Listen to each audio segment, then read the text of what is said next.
Boa noite, sejam bem-vindos a mais um webinar da BHH, com apoio da Amgen. Hoje a gente vai tratar dos destaques de LLA que foram apresentados no Congresso Europeu de Hematologia, agora em junho.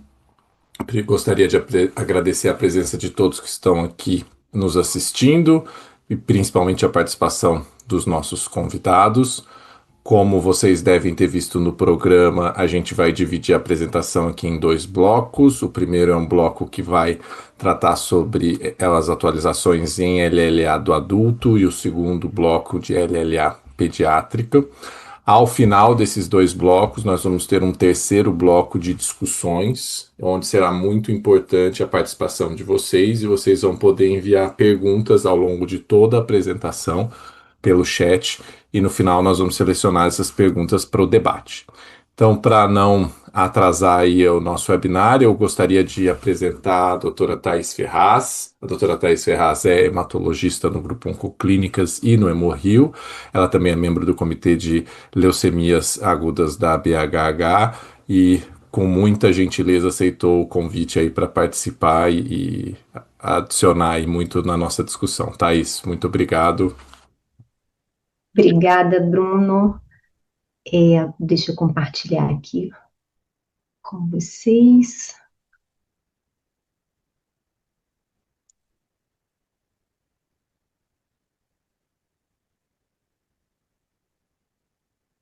Oi, Bruno, vocês estão vendo a minha tela? Joia. Peraí. Bom, deixa eu fazer novamente. Ah, de novo. Uhum, uhum. Pois é, estou abrindo. Estou abrindo novamente para a gente tentar. Agora foi? Joia, obrigada. Então, obrigada, Bruno, pelo convite, a BHH, né, por esse desafio, né, que é falar um pouco sobre o que a gente viu, né, o que o IRRA trouxe, né, de atualizações no tratamento, né, de perguntas no tratamento da leucemia linfoblástica aguda no cenário do adulto. Bom, essas são minhas declarações de conflito de interesse, e a gente vai começar aqui falando, seguindo a jornada do paciente, né, no cenário de primeira linha. Então, quando a gente pensa, né, no uso do inotuzumab, a gente automaticamente, né, se remete à utilização em pacientes recaídos e refratários, que é realmente a indicação, né, atual da droga, né. Só que o que a gente tem visto, né, nos últimos anos é o posicionamento da imunoterapia em linhas precoces, né, com o objetivo, né, de utilização em um paciente no melhor cenário, né.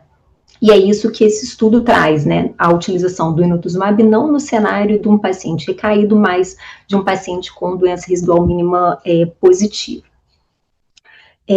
Bom, então eles incluíram, né, pacientes com LLA e Filadélfia negativo, que estavam em primeira remissão, mas que tinham persistência de DRM, ou então que tinham tido recidiva de DRM, mas ainda no cenário, né, de RC1. O objetivo era avaliar a negativação da DRM por citometria de fluxo depois do primeiro ciclo. E o que eles viram foi que 87% dos pacientes negativaram DRM após o primeiro ciclo, 97% depois do segundo ciclo, com uma toxicidade, né, relativamente baixa, né, não teve nenhuma toxicidade acima de grau 2, com nenhum caso de VOD. Então, eu acho que esse estudo, ele muito mais do que uma mudança, né, de conceito ou de prática clínica, o que ele traz para a gente é um reforço da prática que a gente já vem observando, né, que é a utilização da imunoterapia em fases precoces, né, com objetivo, né, de utilizar em um paciente no melhor cenário clínico, no melhor cenário biológico, né, tentando potencializar efetividade com redução de toxicidade. E aí, seguindo nesse racional, né, de utilização de drogas, né, buscando, né, potencializar esse efeito de maior, né, melhores resultados com menor toxicidade, a gente vai chegar nesse segundo estudo, que é um estudo que avaliou a combinação de venetoclax com o mini-PCVD num cenário particularmente desafiador, que são os pacientes idosos, né? Então, é uma população que tem um desafio particular, né, que é achar um equilíbrio entre, né, a presença, né, de alterações de alto risco, de mau prognóstico, mas a limitação de uso de quimioterapias intensas por questões, né, biológicas, limitações biológicas, fisiológicas do paciente. E qual que é o racional, né, da associação do uso do venetoclax na LLA? Né, então, a gente tem na LLA uma via antiapoptótica que é mediada pelo BCL2. E especialmente em alguns cenários da LLA, e a gente vai falar aqui do paciente podiploide na LLA-B, do paciente ETP na LLA-T, o BCL2 ele vai estar hiperexpresso. Então, se eu bloqueio o BCL2, eu restauro a apoptose da célula e, com isso, a morte celular.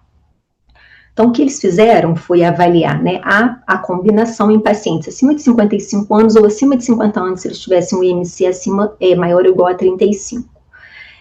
Com o objetivo primário de avaliação de resposta completa e DRM depois do segundo ciclo, e objetivos secundários de sobrevida global e livre de doença. Então, o paciente ele recebia por 3 dias o ramp-up de venetoclax. A partir do 4º dia, o venetoclax ele era utilizado de forma contínua até 21 dias no primeiro ciclo, e a partir do segundo ciclo por 14 dias. Então, a partir do 4º dia também era associada, né, o mini-PCVD, intercalando, né, o bloco A e B. Então, inicialmente, a programação era a utilização de 8 ciclos, mas, posteriormente, os 4 últimos ciclos de quimioterapia foram substituídos por blinatumomab na LLA-B. E o que eles viram foi que, depois, ao final do segundo ciclo, 88% dos pacientes eles atingiam resposta completa, e desses pacientes que atingiram resposta completa, 84% dos pacientes atingiram DRM negativa, com uma sobrevida global em 2 anos de 75%, e uma mortalidade precoce relativamente baixa, né, de 2%. Então, apesar de sim, né, a gente ter tido uma redução de toxicidade, ainda assim, 5 pacientes eles acabaram morrendo ao longo do protocolo em remissão, 4 deles possivelmente relacionados ao tratamento. A principal causa de óbito foi sepse. E aqui, né, que mostra, né, bem essa dificuldade, né, do paciente, do tratamento do paciente idoso. Então, eu acho que esse estudo novamente, né, mais do que o resultado, que claro é extremamente relevante, os dados são muito interessantes, mas mais do que isso, eu acho que ele novamente mostra essa tendência da utilização, né, da imunoterapia em primeira linha, e não só a imunoterapia, mas outros alvos também, buscando estratégias mais inteligentes, né, biologicamente mais inteligentes, né, para poder, né, para que a gente consiga, né, essa potência, mas com menor toxicidade. Bom, até aqui a gente estava falando, né, num cenário de primeira linha, né, mas e quando o paciente recai, né? A gente sabe que, por uma parcela significativa dos pacientes, o transplante ainda é o principal tratamento para esses pacientes. Mas o que fazer? Qual a melhor ponte para levar o paciente a transplante, né? É fazer imunoterapia baseada em anticorpos? É terapia celular? Então, é isso que esse estudo ele se propõe a avaliar, né? Então, então, os dados publicados, eles eram muito baseados ou em análises isoladas da estratégia, ou comparações com quimioterapia, ou então em comparações indiretas entre as estratégias, e aqui ele se propõe a comparar diretamente as estratégias. Então, ele vai dividir os pacientes em 2 cenários, né, um grupo recaído e refratário, né, e vai comparar diretamente as estratégias, né, a imunoterapia baseada em anticorpos com CAR-T, e a mesma coisa em relação à doença residual mínima positiva. Nos casos em que o paciente precisou receber um novo anticorpo ou um novo CAR-T, a análise foi feita de forma separada e ele vai chamar aqui de estratégias múltiplas. O objetivo do estudo, ele era não só a avaliação em termos de sobrevida global, sobrevida livre de doença, mas ele tinha também o objetivo de avaliar complicações pós-transplante, como a doença enxerto e ocorrência de quadros infecciosos. E o que ele viu foi que, nesse cenário de pacientes recaídos e refratários, aqueles pacientes que fizeram o CAR-T, eles tiveram melhores resultados, tanto em relação aos pacientes que fizeram a imunoterapia baseada em anticorpos, quanto aqueles pacientes que fizeram uso necessitaram, né, de estratégias múltiplas. Já quando ele olhou aqueles pacientes, o cenário, né, de pacientes com doença residual mínima positiva, fazer CAR-T ou fazer imunoterapia baseada em anticorpos não teve diferença, né? Não foi observada a diferença entre essas duas estratégias, sendo as duas superiores, né, àqueles pacientes que precisaram fazer o uso de estratégias múltiplas. Bom, em relação à toxicidade, né, pós-transplante, eles viram que aqueles pacientes que fizeram uso de CAR-T, eles tiveram uma maior incidência cumulativa, né, de reativação de CMV e de doença enxerto. Mas quando eles avaliaram isso na análise multivariada, esse resultado, né, esse resultado desfavorável, né, para o CAR-T, ele não pareceu se manter, né, então isso pareceu muito mais estar relacionado a outras condições, né, como tipo de doador ou presença de algumas mutações, né, como TP53 e o IKZF1. E a última pergunta que esse estudo faz é, bom, e a resposta antes do transplante, ele importa, isso impacta no resultado? E eles viram que sim, né, aqueles pacientes que tinham DRM negativa antes do transplante tiveram melhores resultados, né, em termos de sobrevida livre de doença enxerto, né, mortalidade não relacionada ao transplante, do que aqueles pacientes que chegaram para o transplante com doença residual mínima positiva, mostrando que, independente da estratégia que você escolha para a ponte, né, para o transplante, obter DRM negativa é o seu principal fator prognóstico, né, de sucesso, né, da sua estratégia, né, do seu procedimento.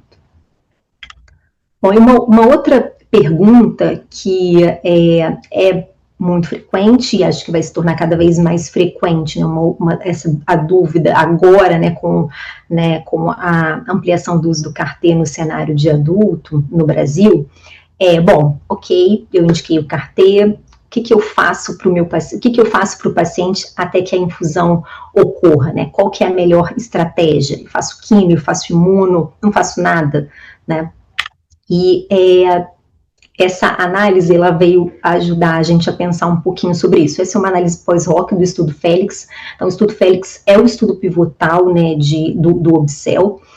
E nesse estudo, o que eles viram, no Félix, o que eles viram foi que aqueles pacientes que chegavam pré-linfodepressão com uma alta carga tumoral, mais de 5% de blastos, eles tinham piores resultados. E o desenho do estudo, do Félix, ele programava, né, uma avaliação de carga tumoral na triagem e uma segunda avaliação de carga tumoral antes da linfodepressão. Então, o que eles pensaram? Bom, será que, então, já que eu sei que a presença de alta carga tumoral antes da linfodepressão impacta os meus resultados, será que essa dinâmica entre a triagem e a linfodepressão, será que isso também impacta? Será que isso também tem importância? Né? E eles, então, classificaram os pacientes da seguinte maneira, eles classificaram os pacientes em yes como aqueles pacientes que tinham tido remissão morfológica e no, aqueles pacientes sem remissão morfológica. Então, yes seriam aqueles pacientes que tinham remissão morfológica na triagem e pré-linfodepressão e assim por diante. E o que eles viram, né, foi que 92,9% dos pacientes eles receberam algum tipo de terapia ponte. E aí, variadas, né, entre químio, imuno, associação das duas, e inclusive nenhuma terapia ponte. a gente vai focar aqui nesse primeiro grupo de pacientes, né, que não tinham doença na triagem. Bom, então, a gente, olhando aqui, a gente vai ter um grupo de pacientes que não tinha doença na triagem e que chega na linfodepressão com doença. E aí a gente vai ver que 22% desses pacientes não tinha recebido qualquer tipo de terapia ponte, né, mostrando que mesmo nesses pacientes que não tinham doença na triagem, não fazer nada não parece ser a melhor estratégia. Olhando agora para esses pacientes que tinham uma alta carga tumoral na triagem, né, e que chegam na linfodepressão mantendo essa alta carga tumoral, a gente vê que 74,4% dos pacientes receberam quimioterapia convencional, que também mostra para a gente que provavelmente essa também não é a melhor estratégia para esses pacientes, né? Que faz todo sentido se a gente pensar que um paciente que chega, né, em triagem com alta carga tumoral, muito provavelmente é um paciente quimiorrefratário. Então, fazer o uso de quimioterapia convencional para esse paciente não parece também ser a melhor estratégia. Em termos de resultado, né, então olhando aqui novamente para esses pacientes que tinham baixa carga tumoral na triagem. Então, quando a gente olha aqueles pacientes que tinham baixa carga tumoral ali na triagem, mas que chegam no momento de linfodepressão com doença, 22% deles apresentaram falência ou recaída do tratamento. Quando a gente olha aqui também, quando a gente olha para esses pacientes, né, que tinham alta carga tumoral, mas que conseguiram reduzir carga tumoral no momento da linfodepressão, 46,2% desses pacientes mantinham remissão, né, com ou sem transplante. Esses resultados, eles vão se mostrar nas curvas de sobrevida. Então, a gente vai ver que os melhores resultados, eles vão ser obtidos por aqueles pacientes, né, as melhores curvas de sobrevida, eles vão ser obtidos por aqueles pacientes que tinham que tinham remissão morfológica, né, baixa carga tumoral na triagem. Só que quando a gente olha aqui para esses pacientes que tinham alta carga tumoral na triagem, a gente vê que quando a gente consegue reduzir essa carga tumoral e faz com que esse paciente chegue na linfodepressão com baixa carga tumoral, né, com remissão morfológica, o resultado desses pacientes ele muda significativamente. Isso não só em termos de sobrevida livre de eventos, mas em termos de sobrevida global. E quando a gente olha para a toxicidade, a mesma situação, né? Então, aqueles pacientes, né, com alta carga tumoral na triagem, que mantém isso, né, na próxima linfodepressão, eles têm mais complicação, mais toxicidade pelo CAR-T. Então, acho que o estudo, ele mostra para a gente, acho que o que ele deixa muito claro para a gente aqui, terapia ponte para CAR-T não é só aquela terapia que a gente faz para esperar a infusão, né? Então, a escolha da terapia ponte importa, né? E tem um impacto significativo no resultado do CAR-T-cell.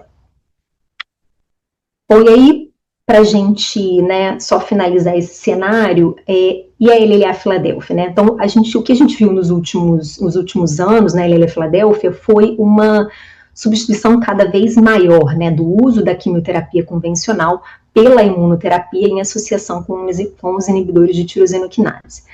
E aí, qual seria, então, o próximo passo para a LLA Filadélfia?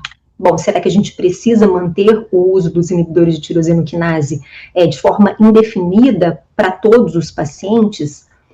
E esse é um estudo que pretende avaliar isso. Isso é um estudo retrospectivo, né? Incluiu somente 17 pacientes que faziam e que tiveram o seu tratamento interrompido por outras questões que não adesão ou toxicidade pelo inibidor. E o que eles viram aqui foi que, bom, aqueles pacientes que mantinham remissão molecular completa por mais de 48 meses, eles tinham uma maior probabilidade de manter remissão do que aqueles pacientes que tiveram a interrupção antes desses 48 meses.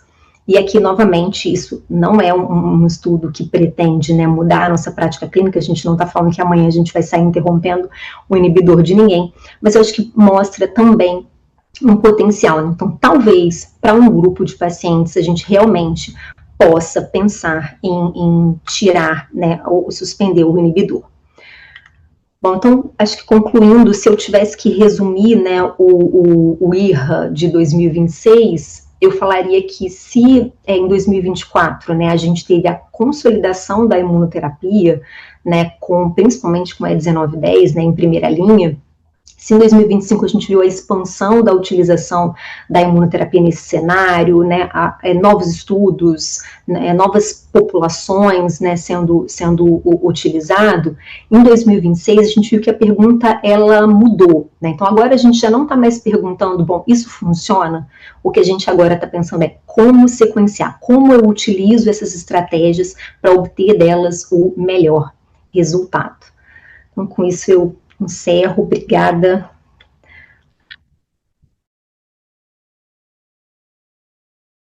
Obrigado, Thaís, pela excelente apresentação. Você conseguiu sintetizar aí em slides bem didáticos o mar de informações que a gente tinha aí para apresentar. Muito obrigado, foi muito bom. Agora, caminhando para a LLA pediátrica, eu quero convidar a professora Mariana Michalowski. Ela é professora associada da Universidade Federal do Rio Grande do Sul. Ela é do Comitê de Pediatria da BHH e presidente da Sociedade Brasileira de Oncologia Pediátrica e aceitou muito gentilmente o nosso convite, nos dá a honra aqui de apresentar as atualizações referentes à LLA pediátrica. Muito obrigado, Mariana. Obrigada a BHH pela oportunidade de estar aqui com vocês essa noite. Então, boa noite a todos que estão assistindo. Eu vou compartilhar agora com vocês a minha tela. Não é sobre o universo a palestra, eu já tranquilizo a todos, que seria muito complexo. É sobre, na verdade, as atualizações na população pediátrica, que a gente pôde ver no IRRA, o que está acontecendo hoje. Então, aqui estão meus conflitos de interesse. Então, o que que a gente vê que está mudando quando a gente olha todas as apresentações? Primeira coisa que já foi trazida, inclusive, anteriormente pela Thais, é o advento da imunoterapia. E na pediatria, a gente para de falar tanto em intensificação e começa a falar em substituição de drogas por agentes imunoterápicos. E, além disso, a necessidade da identificação de subgrupos específicos que vão precisar de novos delineamentos de tratamento. E isso faz com que também a gente precise usar novas formas de monitoramento da doença. Então, dentro disso tudo, a gente trouxe para vocês 4 principais estudos que foram apresentados, e eu vou acabar com um estudo que talvez seja o mais esperado, que é o resultado do BFM, que fala sobre a substituição dos blocos de quimiointensiva por blinatumomab na LLA pediátrica de alto risco da infância. Isso para manter todo mundo alerta até o fim, né? Então, um primeiro ponto que foi bastante interessante é sobre os métodos de avaliação de doença mensurável residual, né? Agora a gente não fala mais tanto em doença mínima, mas em doença mensurável residual, em que o grupo americano do COG trouxe uma comparação entre a citometria de fluxo e um sequenciamento, né, de alta potência, que a gente pode, tipo um NGS, para fazer mais simples. Esse é o delineamento, é o desenho do estudo, então vocês veem que é um estudo bastante complexo, com vários braços, mas nesse subgrupo que foi analisado é só este braço aqui, que consistia no quê? Então, a gente tinha pacientes com LLAB risco estándar que tinham uma DRM não detectável por citometria de fluxo, e eles faziam também, em paralelo, a detecção por NGS, por um método de sequenciamento. E os pacientes que tinham negativo para o citometria, mas que eram positivos na NGS, no sequenciamento, eles eram randomizados entre seguir a quimioterapia, então no braço que fica aqui eu acho que vocês conseguem ver na minha tela, aqui à esquerda, né? Aqui, quando era indetectável, todos faziam só químio. Quando era detectável ou indeterminado, os pacientes eram randomizados entre seguir químio, como o braço indetectável, ou intensificavam com 2 blocos de blinatumomab. Então, foram um total, deixa eu ver aqui, eu não botei o total de pacientes, mas enfim, uma pequena porcentagem dos pacientes, vocês veem, tinha uma DRM indetectável no sequenciamento. A maior parte, 77% dos pacientes, apesar de ter uma citometria negativa, tinha uma detecção de doença mensurável no sequenciamento. E o que eles observaram, eu trouxe aqui de forma mais simples para a gente conseguir entender, sair um pouquinho dos números, é que os pacientes que tinham a DRM indetectável e que fazia, tanto na citometria quanto por sequenciamento, tinham 94,9% de disease-free survival, né, de sobrevida livre de doença. Aqueles que eram DRM também, sempre citometria negativa, mas com DRM positiva por sequenciamento e que vieram para químio, tinham 90,4%, mas vocês veem que não houve diferença na estatística, né? E aqueles pacientes que eram positivos e que foram intensificados com 2 blocos de blinatumomab tiveram uma sobrevida livre de doença de 95,5%, então aparentemente uma melhor sobrevida livre de doença do que aqueles pacientes que não tiveram essa intensificação. Então, esse estudo faz a gente concluir que a DRM por NGS pode eventualmente identificar pacientes de maior risco, mas que ainda hoje não há uma evidência clara para a substituição da citometria de fluxo pela NGS e que, pelo sequenciamento, né, que esse sequenciamento ele poderá eventualmente, na verdade, servir para refinar aqueles pacientes que podem ser candidatos para imunoterapia para uma intensificação do tratamento. Então, o que a gente vê é que a NGS parece identificar um grupo biologicamente de maior risco, mas não está definido ainda se essa informação deve ser incorporada categoricamente nos algoritmos terapêuticos hoje, tá? Então, ainda é uma questão que permanece a ser resolvida, mas provavelmente vai ser usado com o tempo. Em seguida, a gente teve uma apresentação também sobre CAR-T em primeira remissão para LLAB de alto risco, que é o Cassiopeia, né, que usa pacientes com LLAB com doença residual mínima no final da consolidação, pacientes de 1 a 25 anos em primeira remissão após a indução, mas que tinham que ter uma doença mensurável maior do que 0,01 por citometria no final da consolidação. Esse estudo excluía os pacientes hipodiploides e os pacientes Filadélfia, e eu vou trazer aqui rapidamente o desenho.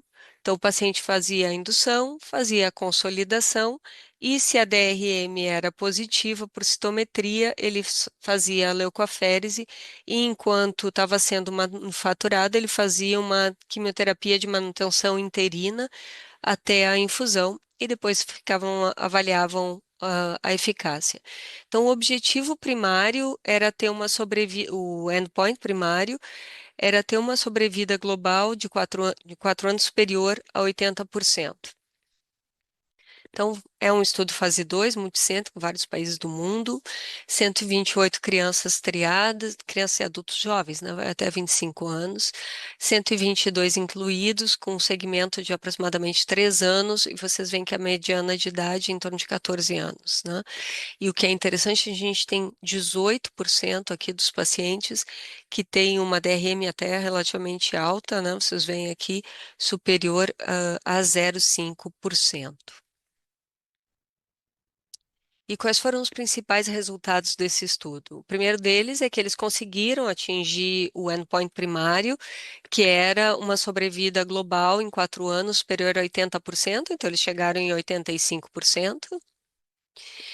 e uma sobrevida livre de doença em 5 anos estimada de 64%, quando não se censura para acrescentar novas terapias, transplante e tal, e de 62% quando se põe uma censura para aqueles que usaram outros tratamentos como transplante. Então, dentro desse grupo, 144, né? Eles tiveram 31 recaídas, 58 pacientes receberam outro tratamento em seguida, né? Sem recaída prévia, e transplante em 30 crianças, crianças, adultos, jovens na sequência. E os dados de segurança são bastante interessantes. Vocês veem uma síndrome de liberação de citoquinas em 37%, sendo que superior a grau 3 em 2% e CANS em 3 pacientes somente. Nenhuma neoplasia secundária relatada até o momento, né? A gente está falando em uma mediana de 3 anos. 18 óbitos e aplasia B, uma mediana de 5,6 meses, com uma recuperação B precoce em 45% dos pacientes, né? Então, a carteira em primeira remissão, para pacientes em primeira remissão, parece ser promissora, mas ainda não é o novo padrão terapêutico, né? Vocês veem que o resultado, e a gente tem que considerar também que é um estudo de único braço, não tem um braço comparador, né? E 48% dos pacientes acabaram recebendo alguma terapia também na sequência, mesmo sem recaída prévia, incluindo o próprio transplante, o que faz com que essa sobrevida global atinja esses 85%. Então, não é só a carteira, né? Tem outras coisas aí junto reunido. E sobre o sistema nervoso central, né? Então, um assunto bastante interessante agora com o advento da imunoterapia é o risco de recaída em sistema nervoso central. E esse foi um dos estudos bastante interessantes, que o que ele busca na prática, dentro do modelo inglês, é identificar as crianças que têm mais risco de recaída em sistema nervoso central. Então, eles pegaram 2.500 crianças, quase 2.400 crianças, bastante criança, e dessas com um segmento mediano de 7,3 anos, então relativamente longo, e eles tiveram 139 recaídas em sistema nervoso central, combinadas ou isoladas, tá? E eles construíram dois modelos diferentes que buscam identificar crianças com maior risco de recaída em sistema nervoso central. Um modelo baseado nos critérios do diagnóstico, da apresentação ao diagnóstico, que envolvia a idade, contagem leucocitária, o status do próprio sistema nervoso central, a presença de ETV6, hiperdiploidia, amplificação intracromossômica do 21, e um segundo modelo que incluía a doença mínima, a doença mensurável residual. E o que eles conseguiram com esse modelo de estratificação é identificar de fato. Então, a gente tem aqui, eu botei até aqui para ficar mais fácil, ó. Aqui o grupo de pacientes que teve qualquer recaída em sistema nervoso central, aqui com sistema nervoso central isolado, ou aqui com combinado sistema nervoso central, medula ou tecido.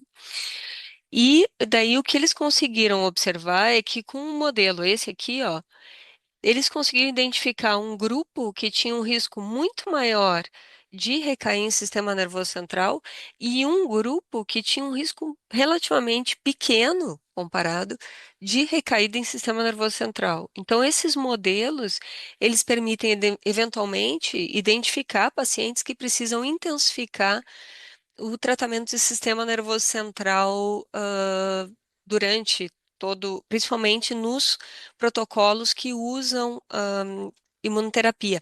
E o protocolo UCOL, que é, digo, em inglês, ele já inclui a imunoterapia em primeira linha. Eu acho que eu não trouxe o desenho dele aqui para vocês, que ia ficar um pouco extenso, mas já inclui. Então, por isso, para eles, isso é muito importante. Então, o que eles conseguiram ver através desses duas estratégias de estratificação é que o risco de recaída no sistema nervoso central não é uniforme, que é possível identificar um grupo que tem um risco muito maior de recaída do que a população geral de pacientes, e um grupo também de muito baixo risco, e com isso, e com a DRM, a gente pode também melhorar essa estratificação, e com isso a gente pode diferenciar o paciente que vai precisar de mais profilaxia do sistema nervoso central do que outros, né? Então, usando esses critérios de risco. Muito bem. E para finalizar, eu trouxe os resultados do IOP-BFM, né, do protocolo 2017, muito esperado, foi apresentado pelo Dr. Chirap nesse IRA. Então, o que que é o protocolo BFM 2017? Ele incluiu até 2023 um total de 5.068 crianças. 905 dessas crianças tinham características de alto risco e dessas, 710 foram elegíveis para uma randomização. 358 ficaram no braço experimental e 351 no controle. Essa randomização que eu me refiro é essa que está aqui embaixo, que eu trago em detalhe aqui para vocês. O que que ela consistia? A gente tinha uma LLAB de alto risco. Essa criança era randomizada após o bloco HR1, então fazia o HR1, e após ela era randomizada entre os... Estou apontando no slide errado aqui. O blinatumomab ou fazer os blocos HR, HR2 e HR3. Esse paciente era avaliado no início do blina, do ciclo de blina e ao término dele. Se o paciente não tivesse uma resposta adequada à progressão da DRM, ele saía não faria o segundo ciclo de blina e consolidaria com os blocos HR. Paciente com boa resposta ao primeiro ciclo seguia o segundo ciclo de blina. Então, esse é o desenho dessa randomização que eu vou apresentar para vocês. E a pergunta principal deles é se eles conseguiriam, você sabe que a gente hoje tem sobrevida livre de eventos bastante altas na pediatria, né? Em pelo menos 10%. E o que a gente vê, então, nos dois grupos é que a gente teve taxas altas de remissão completa nos dois grupos, mas um valor menor de morte em remissão completa no grupo experimental, né? E também uma porcentagem, vocês veem, menor de recaídas. E um dado interessante é que houve uma redução, inclusive, da recaída em sistema nervoso central isolado, enquanto que no grupo controle, isso é um pouco contraintuitivo, eu diria, né? A gente tinha teve uma recaída em 9 pacientes, no grupo com sistema nervoso central isolado, um paciente, sendo que os pacientes faziam, durante os ciclos de blina, 2 punções lombares com injeção de agente quimioterápico, né? E a grande questão, que era a melhora da sobrevida livre de eventos, vocês veem que houve, de fato, essa melhora de mais de 10%, enquanto que no grupo controle, que é o verdinho, a gente teve uma sobrevida livre de eventos em 4 anos de 70%, no grupo experimental ela foi de 83%. E à direita, vocês veem a recaída, a incidência acumulativa de recaída, que no grupo controle foi de 21%, no grupo experimental de 11,8%, então atingindo esse objetivo. Naturalmente, como vocês sabem, as sobrevidas à leucemia da infância são bastante altas e os pacientes têm sobrevida global muito semelhante nos dois grupos. Além da sobrevida livre de eventos ou de recaída, o que se buscou observar também era o impacto na doença residual. E os pacientes foram avaliados quanto a isso no final do ciclo de blina e após o bloco HR2, isso foi comparado. Pós-blina teve uma redução da DRM em 76% dos pacientes, enquanto que no grupo que fez o HR2, essa redução de DRM foi de 45%, então menor porcentagem dos pacientes. Então, e aqui é uma avaliação da sobrevida livre de eventos em relação a essa DRM positiva, e vocês veem uma diferença também aqui, principalmente no grupo que tinha DRM positiva antes da randomização, um benefício no grupo experimental, ou seja, com os blocos de blinatumomab. Uma outra questão bem importante é aquilo que a gente já sabe, né, que é sobre toxicidade, o perfil de toxicidade bastante distinto, né, enquanto que a gente tem uma taxa bem menor de infecções no grupo de blina durante o período da infusão em relação à químio, a gente vê mais alterações, algumas alterações neurológicas conhecidas, né, 4 vezes mais no blina e 3 vezes mais de infecções no grupo controle com químio, e a gente viu uma redução no grupo Blina de outras toxicidades que teriam risco, inclusive, de vida, como, por exemplo, a pancreatite, tá? E aqui, infecção também e transtornos, como eu na direita mencionei. Então, o que esse estudo mostra é que é possível sim substituir 2 blocos intensivos de quimioterapia por blinatumomab em pacientes alto risco dentro da estratégia de tratamento do BFM, né, fazendo o protocolo BFM, e que essa melhora de sobrevida livre de eventos só vem acompanhada de uma redução importante da toxicidade. Então, de forma resumida, o que que o IRRA 2026 nos mostrou? Que hoje a imunoterapia parece estar entrando definitivamente na primeira linha de LLAB pediátrica e que o próximo passo parece ser não dar mais tratamento, mas escolher o melhor tratamento e que a DRM, a genética e o risco em sistema nervoso central, eles também vão fazer parte dessas decisões terapêuticas, né? A nossa grande questão é transformar esse avanço científico num acesso real para as nossas crianças, né? Dar esse benefício a todos. Então, acabo agradecendo. Aqui bem à direita, o Dr. Strapp apresentando lá. Fico à disposição para as questões. Muito obrigado, Mariana. Você também fez aí um excelente apanhado das novidades aí do IRRA na população pediátrica. E eu queria começar aí pelo final, né? O hematologista de adulto chora vendo as curvas de sobrevida da pediatria, né? Então a gente fica até humilhado com tanta sobrevida, o que é maravilhoso, né? Mas eu queria que você explicasse para a gente, né? Você usou no final do seu slide um termo que o BFM 2017 meio que sacramenta e consolida o papel da imunoterapia na primeira linha na criança, né? E a minha pergunta, né, considerando que a gente já tem as aprovações de bula, o 1731, outros estudos clínicos randomizados, é o que que o BFM 2017 tem de diferente? O que que ele acrescenta que a gente não tinha de informação antes em relação ao Blina em primeira linha para a população É, pediátrica?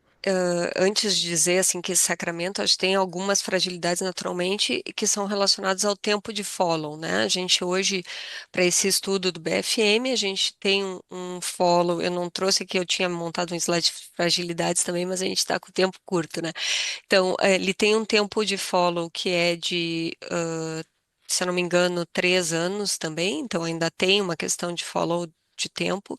E também tem as questões de eventos adversos a longo prazo, que também são muito desconhecidos ainda, como um todo, né, nas imunoterapias, globalmente. Mas, assim, o dado bastante interessante é que é a diferença, por exemplo, daquele estudo do COG. Tu viste que o que ele colocou, ele intensificava no grupo DRM positivo. Uhum. O que o BFM teve, eu considero até a coragem de fazer, porque a gente está falando de um subgrupo alto risco, que são crianças que a gente sabe que a gente vem intensificando com o objetivo de aumentar a taxa de cura, que apesar de na infância a gente ter taxas muito altas, era um grupo que não atingia esses 80%, né? Que girava em torno de 60% com químio, aqui no Brasil, né? Girar em torno disso, né? Então, eles tiveram a coragem de substituir 2 blocos de quimioterapia alta dose por imunoterapia. Então, acho que isso eles têm muito mérito, mas acho que se deve também a essa tradição e esse cuidado, né, de ser um estudo randomizado com monitoramento constante que permite que se faça esse tipo de ensaio. E acho que os resultados são bastante contundentes, assim, e faz a gente, obviamente, tentar querer ter esse acesso, essa disponibilidade para as nossas crianças também. Não sei se eu respondi a tua pergunta, Bruno. Não, acho que respondeu sim, né? Eu acho que esse aspecto que você falou, né, de ser uma população de alto risco, que a gente atualmente vocês intensifecariam o tratamento, né, o estudo caminhando justamente na contramão disso e tendo um ganho muito expressivo de sobrevida livre de eventos, né? É, E sem prejuízo em sistema nervoso central ou outros sítios exato, extramedulares, que poderia ser uma preocupação, né, de você exato, desintensificar, né?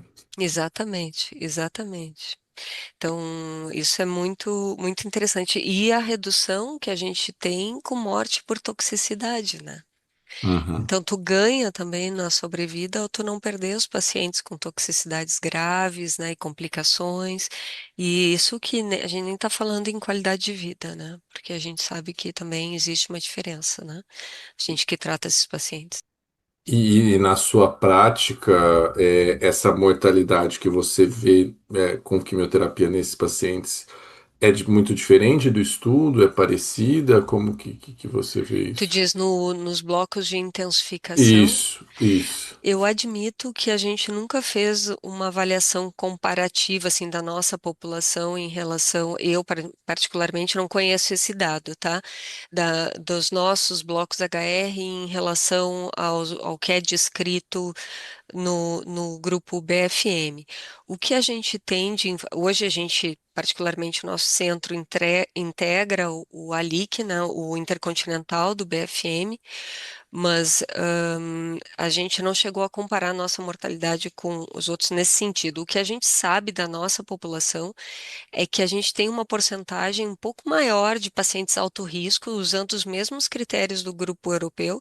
Há uns anos atrás, a gente pegou todas as nossas crianças tratadas com LLA e estratificamos dentro do protocolo BFM, e o que a gente viu é que as nossas porcentagens de pacientes alto risco eram maiores do que aquelas descritas nos estudos do BFM. Por que razão? Se é uma questão biológica, se é alguma outra questão, eu admito que a gente não conseguiu aprofundar essa análise, acho que valeria a pena, mas isso significa que a gente tem uma porcentagem maior de crianças sendo expostas à quimioterapia de altas doses, dentro de um contexto social que a gente sabe que não é o mesmo, dentro de estruturas hospitalares que a gente sabe que também muitas vezes não são as mesmas que a gente tem disponível na Europa. Então, eu posso crer que a questão infecciosa seja maior e um risco maior para as nossas crianças do que lá. Mas, particularmente, eu não conheço um dado assim descrito oficialmente, assim, uma publicação que te descreva isso. São vozes da minha cabeça embasadas numa realidade, mas o quanto isso de fato corresponde, eu acho que valeria a pena a gente olhar com mais cuidado. Eu vou aproveitar aqui, me lembro que teve uma pergunta da Cristiane Omai lá do Boldrini. Obrigado pela sua participação, Cris. Que é para você. Ela primeiro começa agradecendo a sua apresentação, que foi muito boa, e ela pergunta qual que, né, a dúvida dela é em relação a qual que seria a indicação de TMO no grupo experimental do BFM de 2017. Quais que seriam os pacientes que iriam para TMO ou seguiriam somente com a quimioterapia? Eles têm os critérios de resposta do D78, né? Então, tem os critérios de resposta, sobretudo. Então, segue, eu acho que deve conhecer, eu não sei o nome, quem é que perguntou? É, a Cristiane Omai, ela é lá do Boldrini. Aham, oi, Cristiane. É semelhante ao que a gente usa no delineamento. Eu posso até depois verificar se tem mais algum detalhe, mas até onde eu sei, até onde eu me lembro, é semelhante ao que a gente usa no BFM com a resposta considerando a resposta D33, a resposta do D78 e a persistência da DR. Tá. Aproveitar também uma outra pergunta aqui do Tiago, que também é do nosso comitê, o Tiago Xavier. Ele está perguntando se a gente pode levar algo, aí eu vou estender para a Thaís também, do BFM 2017 para adultos, né? Existe, acho que hoje um questionamento aí se a gente precisa de 4 consolidações com Blina, se a gente pode fazer um número menor, se a gente pode, como a Thais mostrou em vários protocolos, é, reduzir a intensidade. E aí eu vou até aproveitar a pergunta do Thiago, porque eu acho que a Thais usou uma palavra no último slide dela que para mim é muito a tônica de todas as discussões que a gente tem atualmente na era pós-imunoterapia na LLA, que é sequenciamento, né? E agora a gente tem imunoterapia na primeira linha, a gente tem imunoterapia celular e com bispecíficos e anticorpo conjugado droga na segunda linha, na primeira linha. Temos o CAR-T, tivemos aprovação do CAR-T para adulto agora. Então, eu vou esperar você responder a pergunta do Thiago, você e a Mariana, e depois eu vou fazer uma pergunta na sequência, em sequência sobre o sequenciamento. Fiquem à vontade. Bom, vou começar, Mariana. Eu acho que assim, a gente no adulto, a gente fica bem mais confortável com a ideia de descalonar, porque a gente perde muito paciente por toxicidade, né? Então, para a gente é muito mais confortável esse cenário de tirar a droga, né? Acho que talvez para a pediatria isso seja muito pior, né? Seja um conflito muito maior, e pelo que eu entendi, Mariana, já tem, o próximo estudo já não só nos pacientes de alto risco, né? Então, o próximo passo do BFM é colocar isso, integrar a imunoterapia em substituição, e não como o COG fez, né? Que era só, né? Que era intensificar com o imuno. Na verdade, pelo que eu entendi, agora o próximo passo é realmente reduzir químio. Então, eu acho que para a gente, eu acho que cabe, acho que é o próximo, acho que é o cenário do adulto, é realmente a gente substituir, mas acho que para a gente é muito mais, a gente aceita isso com muita tranquilidade, né? Eu acho que eu acho que realmente é o caminho pro adulto. A gente não tem um resultado tão bom assim para defender, né? Mas Mariana, qual que é a sua opinião? Exatamente, exatamente. Ó, não, mas eu espero que tenha, né? Daqui a pouquinho, vamos trabalhar nisso, né? Isso Porque aí. existe uma relação, a gente tem subgrupos que são uma, ficam entre nós, né? Entre a pediatria e o adulto, que são esses adultos jovens, né? Que a Uhum, gente talvez tenha que trabalhar mais juntos, justamente para descobrir qual é o tratamento ideal para esses pacientes que não toleram a toxicidade da químio, como as crianças menores, mas que às vezes precisariam de um tratamento um pouco mais intensificado, né? Então esse subgrupo, ele fica entre nós, né? Crianças e adultos, e acho que é um grupo que vale a pena a gente também ter um olhar mais cuidadoso, né? Deixa eu aproveitar só para fazer uma pergunta também em relação ao estudo, é, porque a gente, né, os resultados são, né, muito expressivos, mas a gente fica com aquele resultado lá do COG, o primeiro estudo, né, sobre a questão da doença residual mínima, né, porque sim, temos doença residual mínima negativa, mas é uma doença residual mínima por citometria de fluxo, né, a gente Uhum, não tem um dado de sequenciamento no BFM, né, entendi que é uma coisa que eles ainda vão fazer, acho que estão programando, mas a gente ainda não tem esse dado, né? E aí juntar essas duas, como é que a gente, né, pensa nisso, né? Assim, uma DRM negativa realmente? A gente vai precisar associar mais alguma coisa, perfil citogenético, para a gente, né, pensar nisso, principalmente quando a gente está pensando em descalonar, né, tratamento, né, e no cenário de vocês, então. uhum. Eu particularmente acho que a DRM por sequenciamento é um caminho sem volta, sobretudo no advento das imunoterapias, principalmente pela perda eventual de marcadores de superfície, né? Então, acho que isso vai ser algo que vai ser incorporado definitivamente nos protocolos, é uma questão, acho que, de tempo, sabendo também que o próprio NGS, ela é por isso que está se trocando para doença mínima mensurável, e não mais doença residual mínima, né? Porque não ter uma NGS negativa não significa não ter doença também, né? uhum, Então, quando a gente usa uma medicação, mesmo com uma NGS negativa e que tu tem uma melhora de sobrevida, ou com uma DRM negativa e tu tem uma melhora de sobrevida, significa que tu tinha tu tinha doença ainda, né? Só que tu não via. Então, os métodos, eles têm limites também dentro da sua. Não é porque uma NGS vem negativa que o paciente está curado da doença, né? Vale o mesmo raciocínio do antes, um mielograma negativo. Então, a gente vai ter que repensar sobre isso. acho que a gente está vivendo um momento muito interessante de delineamento, de mudança de delineamento de protocolo, e a grande questão dos próximos BFM justamente vão ser aonde colocar essa imunoterapia e o que que pode e o que que não pode ser substituído. É talvez adequado pensar que tu não vai poder abrir mão da indução, né, de uma quimioterapia inicial.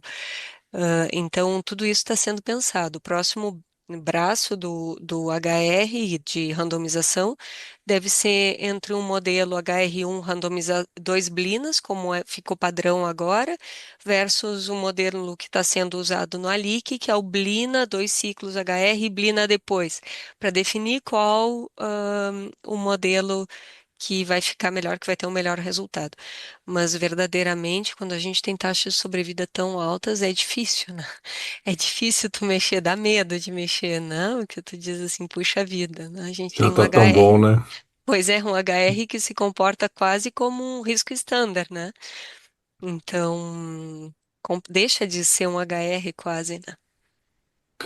Bom, Thaís, a gente já está se aproximando do final, mas você não vai escapar de responder essa pergunta, né? A gente teve aí recentemente agora a precificação do Brexucel, que é um CAR-T que não tem limite de idade e não tem em bula um número mínimo de linhas terapêuticas, né? Você mostrou aí os dados de CAR-T pré-transplante versus Blina e no pré-transplante, e ao mesmo tempo também a necessidade de uma ponte para o CAR-T como um caminho para aumentar a eficácia do transplante pós-CAR-T, né? E a dúvida que eu quero apresentar para você é uma pergunta que até que eu recebi na semana passada aqui numa discussão em Campinas. E aí, o que que você vai fazer antes? Você já vai tentar o CAR-T direto? Você vai fazer imunoterapia e transplantar? Você vai fazer CAR-T e transplantar? Você vai fazer...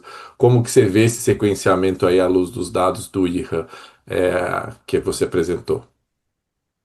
Eu acho que não fazer terapia ponte, eu acho que não parece ser o caminho, sabe, Bruno? Acho que me parece um consenso que a gente precisa fazer alguma coisa, né? Não ter terapia ponte, mesmo naqueles pacientes com baixa carga tumoral, em remissão morfológica, não parece ser o caminho.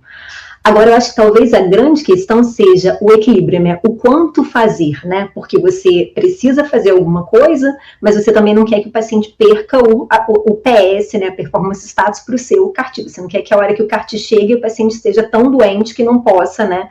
Receber a infusão. Então, acho que a questão é o que fazer, o quanto fazer, né? E, bom, enfim, pelo que a gente vê, né, e obviamente é uma coisa que a gente vai ganhando experiência, aí na Unicamp vocês, né, já devem estar vivenciando isso, parece que a imunoterapia, né, o INO tem sido, né, utilizado com muito sucesso nessa ponte, né, não mais do que um ciclo, pelo que né, a gente vê. E uma coisa que eu achei bem interessante, que eu ainda não tinha visto e que, enfim, vale depois a gente avaliar melhor, é que em alguns serviços eles fazem menos do que um ciclo, né? Às vezes eles fazem doses, né? Uhum. E avaliando resposta com DRM, claro, não sei se é uma coisa fácil da gente fazer aqui, mas enfim, talvez a gente não precisaria nem fazer D1, D8 e D15, né? Talvez a gente pudesse fazer menos de acordo com essa resposta. Agora, em relação a transplante ou não, eu acho que me parece que isso não é uma coisa que a gente ainda possa fugir usando o CAR-T nesse cenário que a gente está usando, que é nesses pacientes, né, recaídos. Né? Então, acho que né, o Prexel vem aí, a gente vai ver, mas entendo que a gente ainda tem uma questão de persistência, né, é um problema né, do CAR-T, então eu entendo que a gente ainda, diferente da pediatria, a gente ainda não possa estar pensando né, em não consolidar, e acho que é difícil a gente pensar em não consolidar com transplante, quando a gente pega um paciente que não fez transplante, né? Acho que de repente naquele paciente que já transplantou é um outro cenário e é mais fácil. Mas claro que, de repente, nesse cenário aí que Mariana trouxe, que é o uso do CAR-T numa fase mais precoce, acho que aí é uma outra coisa, uma outra questão, acho que são dados que ainda virão, e aí espero que chegue nisso, porque realmente né, é uma terapia cara demais para a gente ainda ter que né, fazer transplante depois, né? Exato, a conta vai ficando cada vez maior, né? Bom, gente, a gente já passou um pouquinho do nosso tempo. Eu queria agradecer muito a generosidade de vocês em aceitar o convite e o cuidado que vocês tiveram na preparação dos dados e das apresentações. Vocês realmente fizeram uma curadoria e uma seleção dos estudos muito é, pertinente e com impacto aí no médio prazo na nossa prática clínica. Agradecer ao pessoal da BHH pela organização. Agradecer a todos que nos assistiram e que enviaram perguntas e contribuíram para a nossa discussão. E aproveitar para convidar todos a se inscrever para o EMO 2026, que já está chegando. O prazo para submissão dos trabalhos é dia 5 de agosto. E agora, após o webinar, a gente vai projetar um QR Code aí do ABHH Mulheres, que vocês já viram no começo.